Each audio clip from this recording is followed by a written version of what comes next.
Hello बच्चों, स्वागत है आपका मेरे यूट्यूब चैनल पे। आज हम डायरेक्टरेट ऑफ एजुकेशन की क्लास 6 के वर्कशीट 23 डिस्कस करेंगे, जिसका सब्जेक्ट है इंग्लिश और डेट इस वर्कशीट की 16 दिसंबर 2020।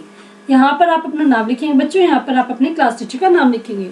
तो बच्चों, वर्कशीट को स्टार्ट करने से पहले जिन बच्चों ने अभी तक मेरे चैनल ऋषभ कंप्यूटर क्लासेस को सब्सक्राइब नहीं किया हुआ है, जल्दी से जल्दी सब्सक्राइब कर दें, ताकि जब भी मैं नई वीडियो डालूँ उसका नोटिफिकेशन आपको तभी के तभी मिल जाए बच्चों, और मेरे सब्सक्राइबर बच्चों 30 के तक पहुँचाए।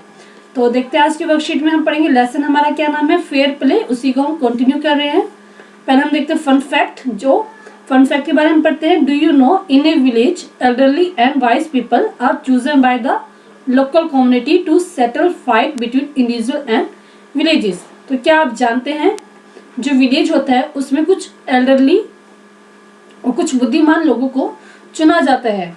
किसके द्वारा चुना जाता है? लोकल कम्युनिटी जो वहाँ की होती है, गाँव की, उनके द्वारा चुना जाता है, ताकि वो जो आपस के झगड़े होते हैं और जो गांव के झगड़े होते हैं उनको वो सुलझा सके। ठीक है। This assembly of 5 elderly is known as the panchayat. तो इस प्रकार 5 बड़े लोगों की जो असेंबली बनती है, जो समूह बनता है, उसको हम बोलते हैं panchayat. The leader of the panchayat is called as mukhiya और सरपंच। और पंचायत का जो लीडर होता है, एक लीडर होता है, उसको हम बोलते हैं मुखिया। जैसे कि इसमें ये लग रहा है मुखिया और सरपंच, ये क्या 5 लोग हैं, क्या हमारी पूरी पंचायत है। और मुखिया और सरपंच इसका लीडर होता है।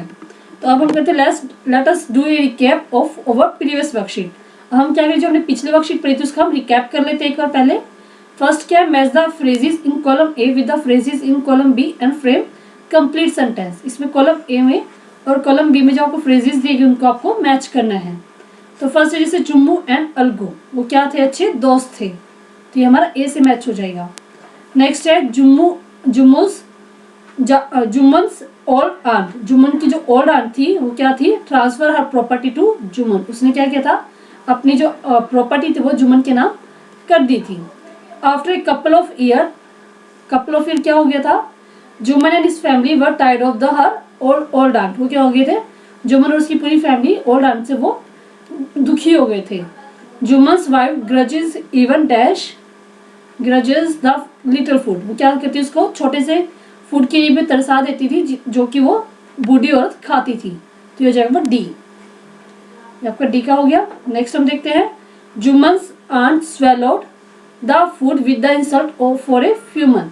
तो उसने क्या किया, जो उसको भोजन दिया जा रहा था और जो उसको बेइज्जती दी जा रही थी वो उसको कुछ महीनों तक सहन करती रही। तो ये आपका ई का आंसर हो जाएगा। तो इस प्रकार आप इनको मैच कर लेंगे। तो जो हमने लास्ट में पॉइंट पढ़ी चैप्टर पढ़ा था उसी को हम आगे कंटिन्यू कर रहे हैं। Let us find out what happened next in the story. अब आगे पढ़ते स्टोरी में आगे क्या हुआ था। One day she spoke to Jumman. अगले एक दिन वो जो ओल्ड आंट थी वो अपने जुम्मन को बोलती है, जुम्मन को, my son it is now obvious that I am not wanted in your house. तो मेरे बेटे, मुझे पता चला, मुझे ये लग रहा है कि अब आप मुझे इस घर में नहीं चाहते हो। आई am not wanted in your house, कि मेरी इस घर में कोई ज़रूरत नहीं है। Kindly give me monthly allowance.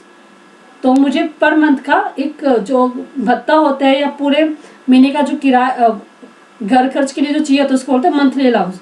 तो कहती है मुझे मंथली अलाउंस दे दो, so that I can set up a separate kitchen, ताकि मैं अलग से अपना रसोई बना सकूँ। My wife knows best how to run the house. तो जो जुम्मन होता है कहता है कि मेरी पत्नी को ज़्यादा अच्छे से पता है कि किस प्रकार घर को चलाया जाता है। बी पेशेंट, तो संयम रखो, सेड जुम्मन शेमलेसली। तो ये बात जुम्मन शर्म को खोकर, मतलब बेशरम होकर ये बात अपनी ओल्ड आंट को कहता है। This made his aunt very angry.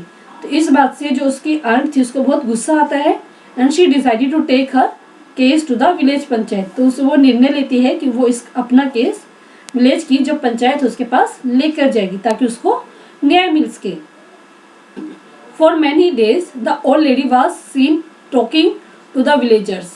तो कुछ दिन क्या हुआ, जो बूढ़ी औरत थी वो अपने जो गांव वाले थे उनसे बात करती रही, एक्सप्लेनिंग हर केस, अपने जो केस था कि किस प्रकार जुम्मन उसको घर खर्च के लिए भी, मतलब रसोई बनाने के लिए पैसे नहीं दे रहा है, वो अपना केस सबको बताती थी। एंड सीकिंग देयर सपोर्ट, और सबका वो जिससे भी बात करती थी उनसे वो सपोर्ट की उम्मीद रखती थी। सम सिंपैथाइज्ड विद हर, कुछ उससे सिंपैथाइज करते थे, उसके साथ रखते थे, उससे ध्यान रखते थे। अदर लाफ एट हर, कुछ लोग उस पर हंसते थे। And few other advise her to make it up with her nephew and his wife, तो कुछ लोग उसको सलाह देते थे कि वो अपने भतीजों जो उसकी वाइफ है उसके साथ वो बना कर रखे, उनसे लड़ाई ना करे। ठीक है, तो ये सब जो विलेजर्स थे उन्होंने उसको एडवाइस दी बच्चों। तो आगे देखते हैं इसके बेस पे, on the basis of your reading choose the correct word meaning from the help box and right that in the space provided. तो यहाँ पे आपको इनको जो ये वर्ड्स देंगे इसको आपको इन स्पेस में लिखना है। तो देखते हैं अलाउंस क्या होता है, एन अमाउंट ऑफ मनी, क्या एक मनी का एक पार्ट होता है उसको बोलते हैं अलाउंस। तो ये आप ए है तो ये आप इसमें यहाँ पे लिख देंगे। पेशेंट, पेशेंट क्या होता है कि हम शांत रहे, जो होगा बी। शेमलेसली मतलब बेशरम। Not feeling bad after doing something bad, कि बुरा करने के बाद भी आपको बुरा ना लगे तो उसको बोलते हैं शेमलेसली। तो आपका सी का आंसर हो जाएगा। ठीक है, तो बी को भी मैच कर देती हूँ आपका बी से, इससे मैच हो जाएगा। और नेक्स्ट है सिंपैथाइज। सिंपैथाइज क्या होता है, ध्यान रखना, to feel sorry for some, तो आपका डी का आंसर हो जाएगा। तो आप इसको डी से मैच कर देंगे। तो ये ठीक है, मैच नहीं करना आपको बल्कि इसमें लिखना है।